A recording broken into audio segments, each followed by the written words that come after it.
In some unnamed Polish city, a middle-aged woman stands in a queue at a local alcohol store, staring at the jacket of a young man in front of her, which bears some Polish nationalist idea. The woman, who is revealed to be named Nina, gets her turn, buys her beer cans disinterestedly, and leaves the store to walk home. However, a group of men, including the one who had been in front of Nina in the queue, are now harassing two women on the street, and Nina evidently has to interfere and stop the act. A fight breaks out soon, and although Nina is unable to completely beat through the entire gang of men, she walks away with some minor injuries and also having saved the women. Despite it being Mother's Day, which is celebrated on the radio programs, Nina spends her night drinking all by herself, and then is seen working her usual job the next day as a crane operator at a car junkyard. After some time, it is revealed that Nina keeps a constant watch on her son Max, who does not stay with the woman, but instead with a different couple, and calls them his parents. Before any of this is explained in more detail, though, the teenage son, Max, is attacked by some thugs and kidnapped in a van. As Nina keeps a check on Max's social media profiles, she notices all the comments that reveal that the boy has been missing, and without any hesitation, Nina leaves her usual life in hiding to drive to Warsaw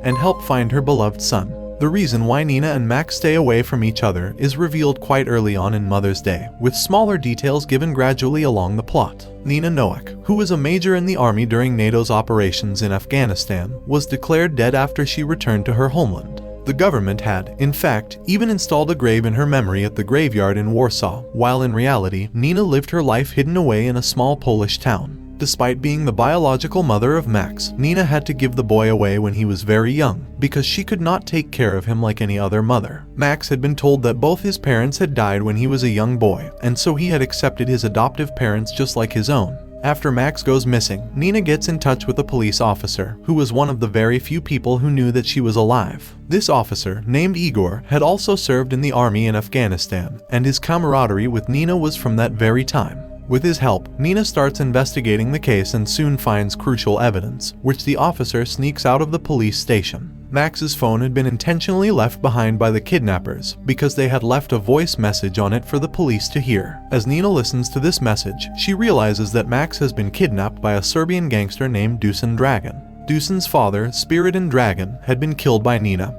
who was known as Kikamora during her spy days. As Dusan knew Nina had died, he could not directly take revenge on the killer of his father, so he decided to punish Max instead. In the voice note, Dusan claims that there was no way for the authorities to save Max, as his intention was to simply kill Max and exact revenge, not to extort anything out of the kidnapping. Later on, when Nina successfully finds Max and is able to move him to her hideout, it is revealed that Max does not even recognize or know his biological mother. The boy must have seen very little of his mother during his very young days before he had been adopted. As Nina tells him who she really is, she also reveals that Max's biological father had been killed by the government authorities. The authorities had also planned to kill Nina next, and for this reason, she had put Max up for adoption, fled her normal life, and has been living in hiding ever since. The exact reason behind the government authorities' decision to act in this manner is not revealed in the film, but it can be guessed that Nina and her husband had also worked as spies for their army and government. Because of this, their existence could have been a threat to the next government, and therefore there was an attempt to wipe them out. After the husband had been successfully killed, the authorities had either given up on their search for Nina, or the one responsible for killing her must have wrongly reported that Nina was dead. The reality of her still being alive and giving her all to protect her son from the Serbian gangster remains unknown to most. As Mother's Day explains, there is an entire hierarchy in the works in the Polish underworld, and it is headed by a man named Voltmeter or Volto, who is an unpredictable psychopathic killer and criminal. Volto had only recently killed his own father, who was also a very notorious gangster,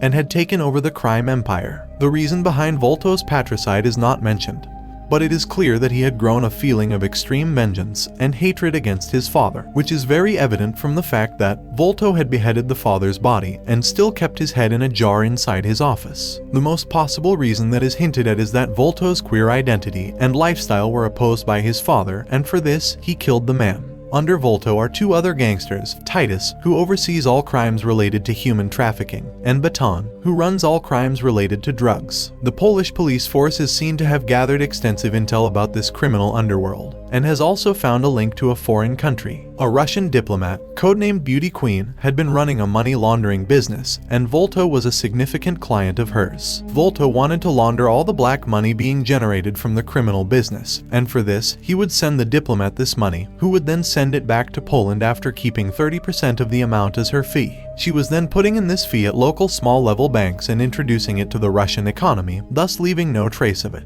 At present, the Serbian gangster seeking his father's death, Dusan Dragan, had paid Volto to get Max kidnapped, and therefore the Polish criminal underworld was also heavily involved with this kidnapping. With Igor's help, Nina finds out that it was Baton who sent his men to attack and apprehend Max, and the teenager had then been sent to Titus's compound, where he was being held. With her great skills at fighting and single-handedly taking down big gangs, Nina goes through both henchmen's compounds and rescues her son. When Volto comes to her hideout with his own men, Nina fights against them too and brings Volto down, either killing or gravely injuring him. As the police realize that Volto is now down, they raid his lavish house and confiscate great amounts of cash that Volto had been hiding and laundering over the years. Despite Nina's best efforts to protect Max, the teenager misunderstands her and goes away on his own, marking the only dramatic element in Mother's Day. This also lasts only for a few minutes, though, as Max is quickly kidnapped by the Russian diplomat's son and taken to the woman who holds him captive. She then calls Nina and presents her demand. With all of Volto's cash confiscated by the police, the diplomat's own cash flow had stopped. She now wants Nina to steal all of Volto's money from the police station and give it to her in exchange for Max. As Nina prepares to sneak into the police station and steal all of Volto's cash, since she is prepared to do absolutely anything to save her son, Mother's Day throws in the biggest twist of its plot.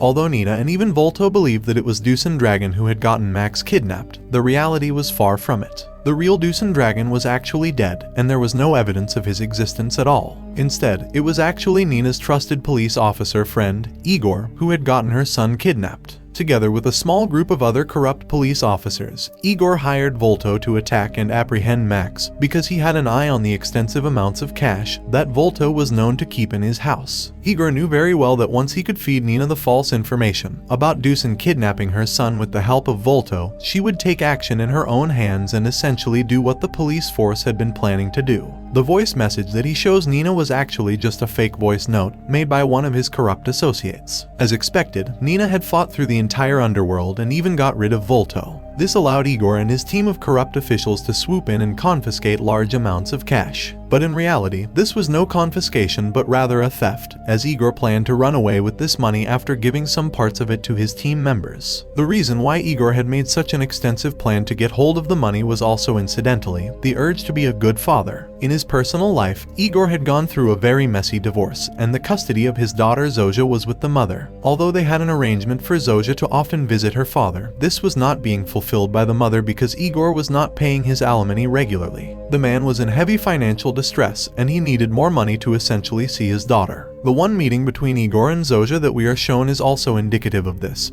since the teenage girl hardly has any attachment to her father, possibly because he is unable to pay for any good gifts or lifestyle. Therefore, Igor decides to get Max kidnapped, lie to Nina, get her to fight and bring down Volto, and then steal the criminal's money. When Nina goes to steal the confiscated money, she realizes the entire plan as she is apprehended by Igor and his team, who intend to kill her. But Nina manages to fight back and win, despite Igor managing to get away. She also gathers the money and gives it over to the Russian diplomat, who lets Max and Nina go unharmed. Although the diplomat seemingly had some other plans, she listened to her son's decision to let them go, as the son apparently had been impressed by Max's skills in chess. Soon after this, though, Igor once again attacks the family, this time out of sheer desperation and not out of any concrete plan. He perhaps intends to kidnap Max again and extort money from his adoptive parents, but Nina obviously defeats Igor. She does not kill the man, though, as she perhaps relates to his urge to be with his daughter, and instead leaves him to be arrested by the police. As Nina takes Max to his adopted home, the relationship between the two becomes extremely good and loving.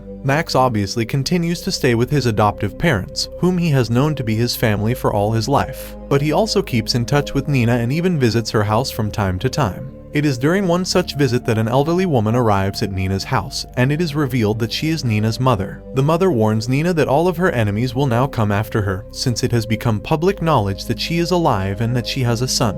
While this can be seen as a subtle, even desperate, hint towards a sequel in the future, this scene seems to be there only to stress the protective nature of mothers. Mother's Day ends with this very scene, while a mid-credits scene is also shown, in which the head of the police force shows Igor all the video evidence that incriminates him for the events that had taken place. Unable to think of any more ways of escape, Igor seems to give in and helplessly asks whether he can call his daughter and speak with her. Thank you for joining us on this journey, and I hope you enjoyed Mother's Day story. Thanks for watching.